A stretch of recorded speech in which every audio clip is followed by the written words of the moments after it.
Bonjour à tout le monde, dans cette vidéo je vous donne un résumé sur les suites numériques et je vous conseille de le bien réviser la veille de l'examen national. Alors premièrement, on va parler des suites croissantes, décroissantes, majorées, minorées. On dit que UN est une suite croissante si et seulement si, quel que soit n appartenant à n, on doit avoir UN plus 1 moins UN est positif. Et bien sûr, si la suite est définie sur n étoiles, là je remplace n par n étoiles. On dit que UN est une suite décroissante, ça veut dire que quel que soit n appartenant à n, la différence UN plus 1 moins UN est inférieure ou égale à 0. On dit que la suite UN est minorée par le réel A, si et seulement si quel que soit n appartenant à n, UN est supérieur ou égal au nombre réel A.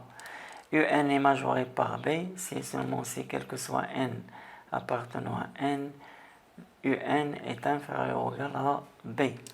On dit que UN est une suite constante, si et seulement si quel que soit n appartenant à n, UN plus 1 est égal à UN. Et si UN est une suite croissante, alors en particulier on a quel que soit n appartenant à n, UN est supérieur ou égal à U0. Et si la suite est décroissante, on aura quel que soit n appartenant à n, UN est inférieur ou égal à U0. Et comme on remarque, on dit que la suite UN est bornée si et seulement si elle est à la fois majorée et minorée. Deuxièmement, on parle des suites arithmétiques pour montrer que Vn est une suite arithmétique de raison R avec R un nombre réel. Il suffit de montrer que quel que soit n appartenant à n, Vn plus 1 moins Vn est égal à R. Alors si Vn est une suite arithmétique de raison R et de premier terme Vp, on a quel que soit n supérieur ou égal à P, Vn est égal à Vp plus n moins P facteur de la raison R. Alors si on a V0 et le premier terme, cette relation ça devient Vn est égal à V0 plus n moins 0 c'est n fois R. Si le premier terme est V1, la relation devient Vn est égal à V1 plus n moins 1 facteur de R.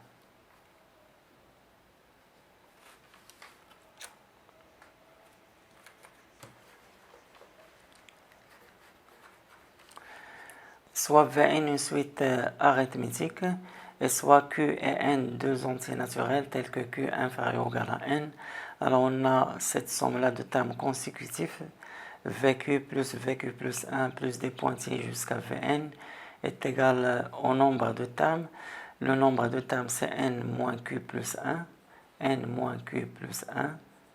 Ce nombre de termes divisé par 2, facteur de premier terme de la somme c'est VQ, plus le dernier terme de la somme c'est Vn. Pour troisièmement, on a les suites géométriques. Pour montrer que Vn est une suite géométrique de raison Q avec Q un nombre réel, il suffit de montrer que quel que soit n appartenant à n, on doit avoir Vn plus 1 est égal à Q fois Vn. Q fois Vn. Ici, Vn est une suite géométrique de raison Q. Là, la raison c'est Q. Et de premier terme Vp. Alors, quel que soit n supérieur ou égal à P, alors Vn en fonction de n s'écrit Vn c'est Vp fois la raison à la puissance n moins P.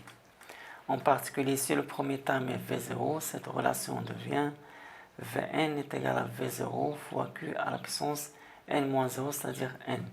Et si le premier terme est V1, on aura Vn est égal à V1 fois Q à la puissance n moins 1. Et pour la somme, soit Vn est une suite géométrique de raison Q différente de 1, et soit P n deux entiers naturels tels que P inférieur ou égal à n, alors on a Vp plus 1 plus des pointillés jusqu'à Vn est égal au premier terme dont la somme c'est Vp fois 1 moins Q à la puissance le nombre de termes c'est n moins P plus 1, n moins p plus 1 divisé par 1 moins q. Quatrièmement, on parle des suites convergentes. Alors, d'après la définition, on dit que UN est une suite convergente si et seulement si la limite de UN est égale à un nombre réel, bien sûr avec n tend vers plus l'infini. Et on dit que UN est une suite divergente si et seulement si UN n'est pas convergente. UN n'est pas une suite convergente.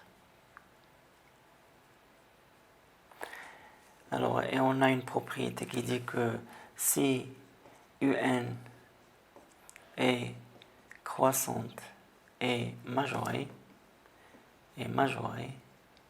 alors UN est convergente. UN est convergente. Autre propriété, si la suite UN est décroissante et minorée, alors UN va être une suite convergente et convergente.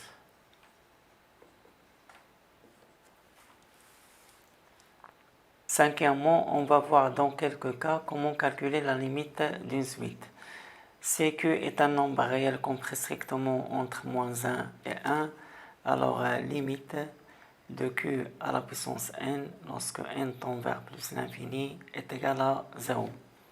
Et si Q est un nombre réel strictement supérieur à 1, alors la limite de Q à la puissance n est égale à plus l'infini lorsque n tend vers plus l'infini.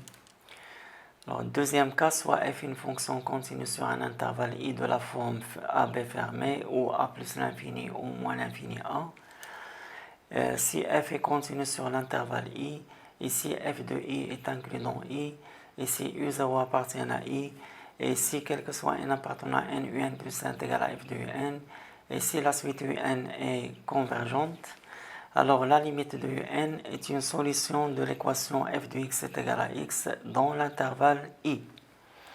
Le troisième cas, si on a quel que soit n appartenant à n, vn est égal à g de un, et si la limite de la suite un est égale à un nombre réel L, et si la fonction g est continue en L, alors la limite de v de n est égale à g de L. Le quatrième cas, supposons que quel que soit n appartenant à n, un compris entre vn et wn. Si la limite de vn est égale à L appartenant à R, et si la limite de wn est égale au même nombre réel L, alors la limite de n est égale à L. Cinquième cas, supposons que quel que soit n appartenant à n, un inférieur à vn.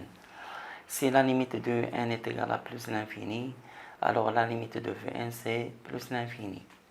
Et si la limite de vn est égale à moins l'infini, alors la limite de n c'est moins l'infini. Si un et vn sont convergentes, et si on a bien sûr un inférieur ou égal à vn, alors la limite de n est inférieure ou égale à la limite de vn. Le sixième cas, supposons que quel que soit n appartenant à n, valeur absolue de un moins l est inférieure ou égale à vn, avec le l appartenant à R. Si la limite de vn est égale à 0, alors la limite de un est égale à L.